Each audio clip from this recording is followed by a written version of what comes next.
Ποντιακή Αντίλαλη. Λαογραφική εκπομπή του Συλλόγου Φάρος Ποντίων. Κείμενο και επιμέλεια Στάθη Ευσταθιάδη.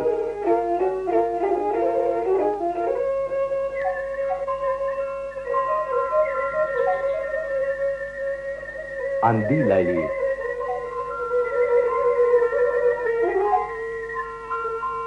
Αναμνήσεις.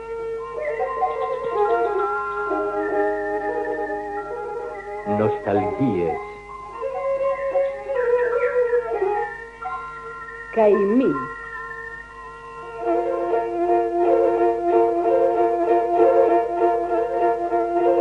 Αθάνατη ποντιακή θρύλη και παραδόσεις.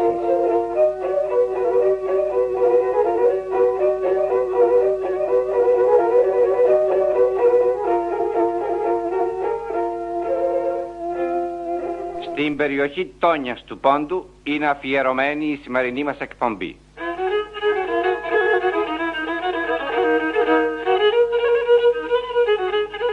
Ας συντόνιαν έρχομαι, τον νιαλής παιδάσιμε, το μαχαίρσα μέσα μεν σοκορτσόπος έρχομαι.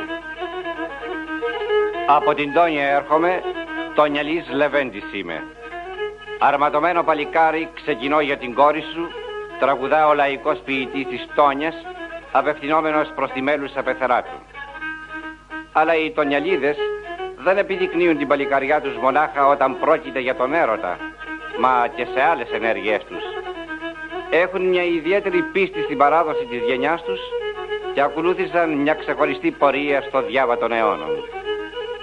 Η ιδιορυθμία των τονιαλίδων ήταν γνωστή σε όλες τις περιοχές του Πόντου.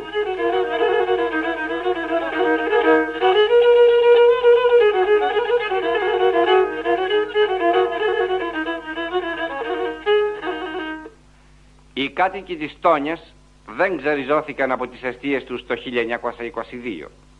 Παρέμειναν εκεί. Συνεχίζουν στον τόπο τους τις παλιές παραδόσεις. Και δεν θα χρειαζόταν να αφιερώσουμε στην περιοχή τους τούτη την εκπομπή αν δεν είχαν τόσο στενούς δεσμούς με τον ποντιακό λαό. Οι κάτοικοι της Τόνιας με την κατάκτηση του Πόντου από τους Τούρκους εξισλαμίστησαν στο σύνολό τους. Αλλά η περιοχή αυτή έχει ιστορία που χάνεται στα βάθη των αιώνων. Φτάνει ως την εποχή της αρχαίας ελληνικής μυθολογίας.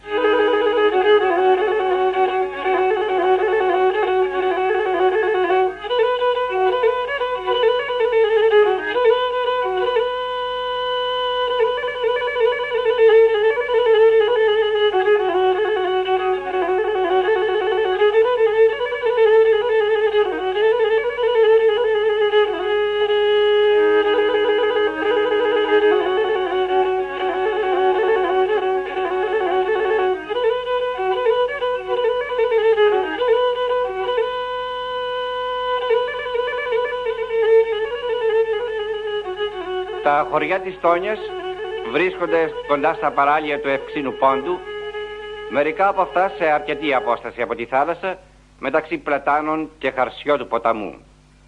Κατοικούσαν σε αυτά Έλληνες από τον αρχαιοτά των χρόνων.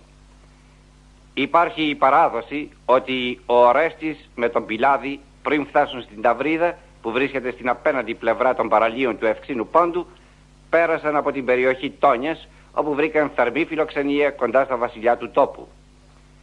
Η περιοχή Τόνιας ονομαζόταν τότε Θωανία. Από την ονομασία αυτή προήρθε η λέξη Τόνια, Θωανία, Τοανία, Τονία, Τόνια. Σε όλη τη διάρκεια των αιώνων, επί της εποχής των Ρωμαίων, κατά τη Βυζαντινή περίοδο και έπειτα, σε όλη τη διάρκεια της αυτοκρατορίας των Κομνηνών, οι κάτοικοι της Θωανίας αποτελούσαν αναπόσπαστο τμήμα του ποντιακού ελληνισμού. Οι αρχαίες ελληνικές παραδόσεις και κατόπιν οι ελληνοχριστιανικές παραδόσεις ήταν βαθιά ριζωμένες στην ψυχή τους.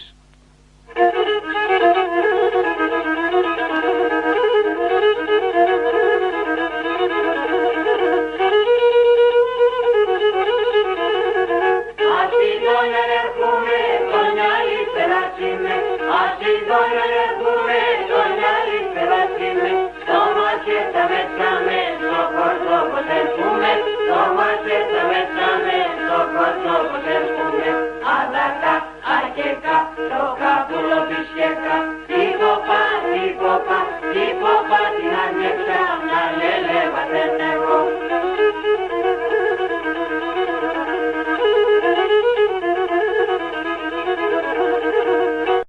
Σε όλη τη διάρκεια της τουρκοκρατίας, οι αλλαξοπιστήσαντες τονιαλίδες συμπεριφέρθηκαν προς τους γείτονάς τους χριστιανούς ποντίους με τρόπο ευγενικό.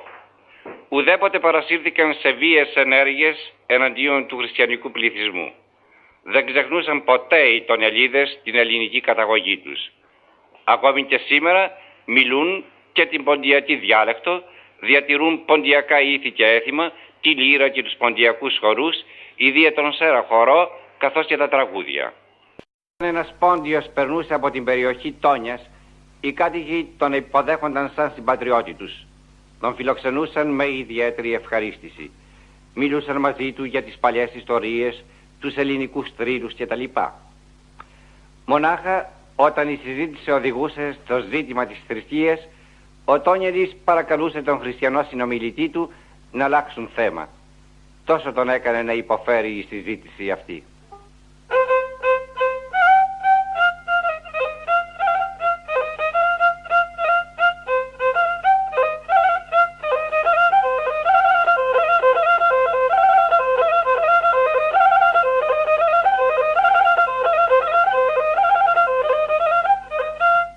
Πρέπει να σημειωθεί ότι οι γάμοι και τα πανηγύρια των Τονιαλίδων παρουσίαζαν πάντοτε έντονα χαρακτηριστικά ελληνικού χρώματος. Προσκαλούσαν σε αυτές τις εκδηλώσεις τους ποντίους χριστιανούς από τις γειτονικές περιοχές. Και οι ίδιοι πήγαιναν στις διάφορες εκδηλώσεις των χριστιανών. Πάντως το ζήτημα της θρησκείας ήταν ιδιαίτερα προσεκτική. Χωρίς αμφιβολία, πολλοί από τους Τονιαλίδες ήταν κρυπτοχριστιανοί. Όμως την άσκηση των χριστιανικών τους καθηκόντων επιτελούσαν με πολύ συνωμοτικό τρόπο. Υπήρχαν βέβαια περιπτώσεις όπου μερικοί φανέρωναν τη χριστιανική τους πίστη σε χριστιανούς, εξορκίζοντάς τους με δάκρυα στα μάτια να μην το αποκαλύψουν σε κανένα.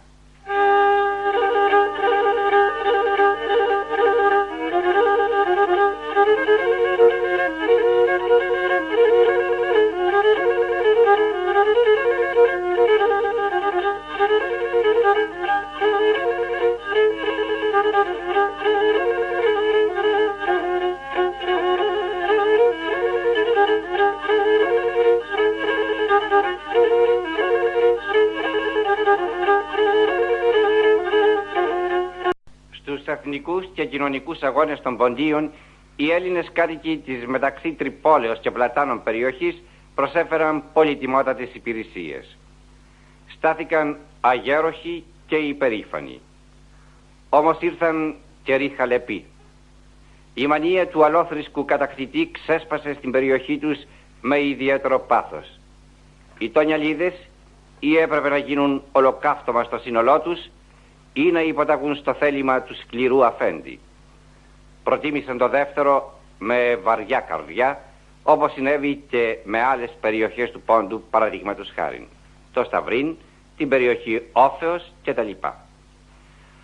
Άλλαξε τότε η όψη μιας ζωής. Άρχισε όμως ταυτόχρονα μια ψυχική αντίσταση. Στην περιοχή Τόνιας έπαψαν να ακούγονται οι χριστιανικές ψαλμοδίες, όμως εξακολουθούσε η ελληνική λαλιά και αντιχούσαν στην ατμόσφαιρα τα ποντιακά τραγούδια και η λύρα. Και σήμερα τούτοι οι αντίλαλοι εξακολουθούν.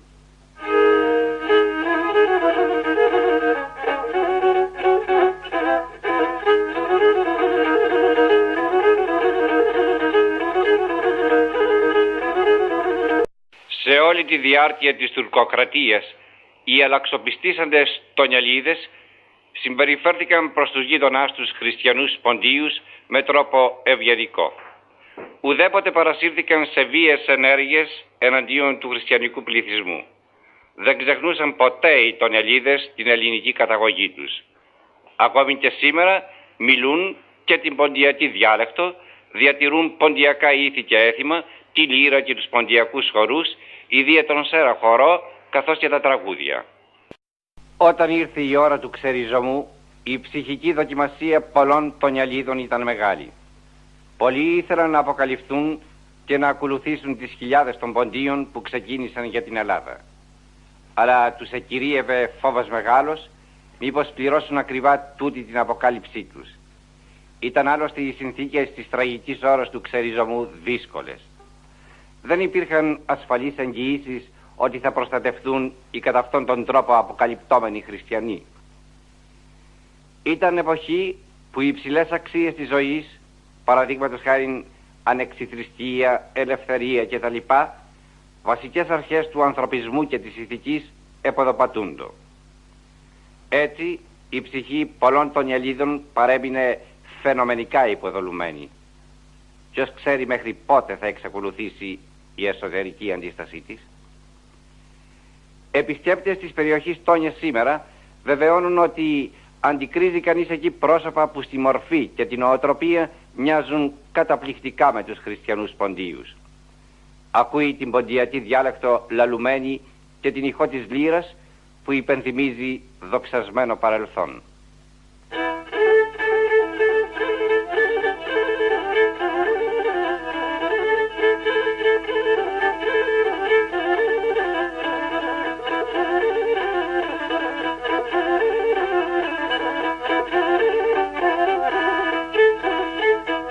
Αγαπητοί ακροατέ, ο Σύλλογος Φάρος Ποντίων αφιέρωσε τη σημερινή του εκπομπή στην περιοχή Τόνιας, αρχαίας Θωανίας του Πόντου.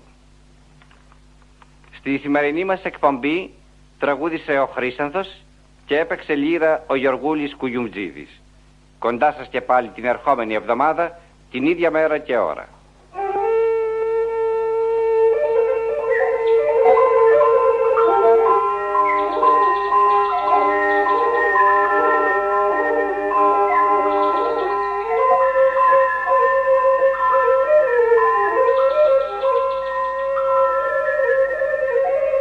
Μετεδόθη η λαογραφική εκπομπή «Ποντιακή Αντίλαλη» του Συλλόγου Φάρος Ποντίων.